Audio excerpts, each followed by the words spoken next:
Hey guys, I wanted to hop in real quick before the video starts and remind you that this is the ATA 207 or the Ammo Training Academy 207 series. Now, my mission for this episode was to film a detail from beginning to end with Kevin, Meredith, and myself detailing Meredith's car. And it took about 8 hours and we had 4 cameras. So that's a 32-hour long YouTube video, and I didn't want to torture you guys with watching something like that. So I actually split it up into a couple of different cool nuggets of information where Kevin and I were having a conversation about the car, running into an issue, and then kind of going back and forth and figuring it out. In this episode, we're talking about water spritzing, or what we call a supplemental wetting agent. Now, the thought process of most people are, hey, we spray the paint with water, we compound and or polish, and when we do that with the water, it actually dilutes it and sort of makes it kind of, you jewel it or you polish it, that kind of concept. That in fact is false, and Kevin goes over why and when to use the supplemental wetting agent, and it's actually on opposite ends of the spectrum when you're trying to get 100% paint defect, and it's really, really cool. So I hope you guys find this as helpful as I did.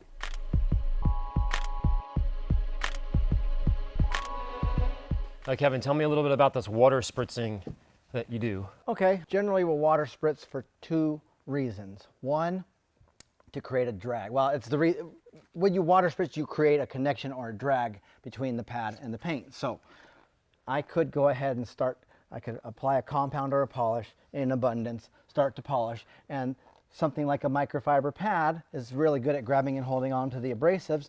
They're fresh, there's plenty there, but it's locked onto the pad. I can spray water and pull that product right back out of the pad onto the paint surface. So I can reuse that product. So it's actually opposite of what people would think. Hey, I'm spraying water and I'm diluting it. No, you're not. And what's interesting too is, in the old way of thinking is that people will tell you, hey, you need to polish until the abrasives break down in the old way, in the diminishing abrasives. Sure. And how do I know that? How do I know to polish how do I know that I polish and the abrasives have broken down? Well, it'll look oily and the surface will become clear. Right. In a way, it's saying you will be able to know that the big abrasives have broken down so fine now that you can see through them, or they're not blocking. Right. Really, that's not sensible. And the way you prove that out is simply take a bottle of water, spray, go across, and wow, all the broken down abrasive is right back on the surface. So it's not breaking down, and the oiliness is not indicating that the particles are so fine you can see through them. It's an emulsion break. The emulsion is all of the different liquid ingredients, all of the hard particle ingredients have separated. So some of it has gone into the pad, some of the things have evaporated, some things have dusted away, right? So by spritzing it, it releases what's in the pad back on. Right, so you start out with an emulsion, it looks creamy. You got the, let's say, oil, water, solvents, abrasives, buffering agents, things that help keep things connected or from dusting away. All these things are mixed together and it looks kind of like mayonnaise consistency or milky, and it's white.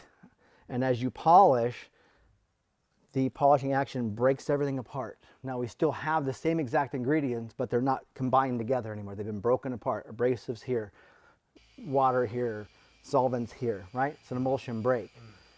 I polish, it goes clear. I know from experience the abrasive is just fine, it's just stuck to the pad. I grab my water, I spritz, pull those remnants out of the pad. It doesn't reinvigorate and make an emulsion again. It just takes what's in the pad, off of the pad, onto the surface. And it can affect the cut. It can increase the cut. Which is totally counterintuitive. Right, it can increase the cut, which can also increase scouring. It can change the characteristics of a pad. As an example, if you're using a rotary polisher and you have long wool strings and you water spritz, every time you water spritz, depending on the wool, if it's cotton or it's nylon or polyester or wool, they have different absorbency rates. So if you get a wool pad, or a string pad that has a lot of absorbency, when it gets wet and you're spinning it at a high speed, the fibers start to get wet and then they stretch and they pack tighter and tighter and tighter and more compacted. Now what was once a soft, fluffy, contourable pad becomes condensed and dense and tight, and that thing will just level. It'll hop, if it's loaded up, but it can also really level. So plus is that they can really level if that's what you want and cut rapidly. The drawback is going to leave a lot of string marks possibly, and chatter and hop and bounce. So there's always a plus and a minus. Yeah, water spritzing is really good for a lot of things, but a lot of times it's being used improperly, and someone thinks, well, I'll just add water and it'll take the haze away, because I heard that on the internet. I read your articles. It's like, well, you didn't decipher what I was saying, because it will cause scouring in that situation. The other reason you would water spritz is that you are using such a small quantity of liquid. Let's say a polish. Let's say I'm working on the most sensitive haze prone paint.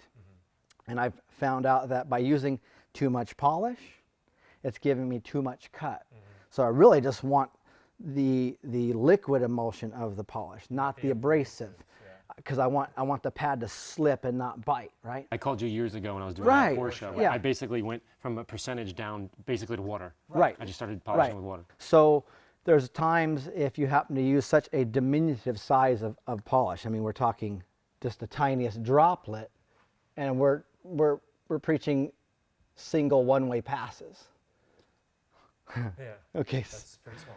That is never going to transfer across the entirety of this pad in one single one-way pass, right? So obviously we don't do that very often. We do sometimes use that quantity or way less in some water and shake it up and we're spritzing. But if we were using just, I'd say, hey, just, the proverbial pea-sized drop? Yeah, okay, cut that in a quarter, a fourth of a pea-sized drop, and take that quantity and put some at 12 o'clock, 2 o'clock, 4, 6, 8, 10 at the outer edge of the pad, because we're going to do one pass and we have no time for that stuff to migrate outward, right?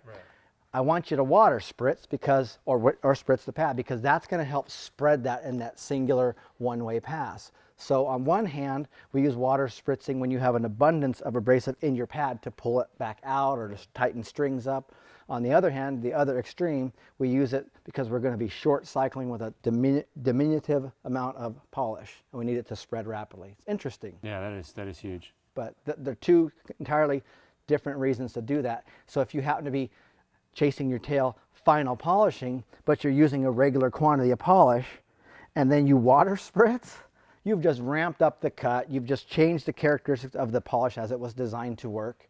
You've just changed. You made it worse. So don't water spritz as an automatic. Use it.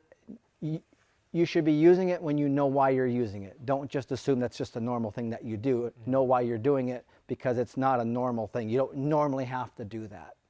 The liquids we're using, the pads we're using, the systems we're using, they're designed to do certain things, and you are really changing what they were designed to do by introducing a water spritz. So I'm not, it seems like I'm the guy that says don't do anything that's orthodox. No, I'm saying do everything orthodox, but consider these things that we've found out. When the paint is not playing normal, when the paint's really soft, or when there's something weird, when the paint's telling you something funky that doesn't work. Do what the system says to do first. If it's not working for you, let's make small incremental adjustments and go to, if you have to go to the extremes, we have that available. We know lots and lots of liquid, the little liquid, water, there's all these little variants that you can use. Fascinating. All right. Back to work. Yep, back to work. Where was I?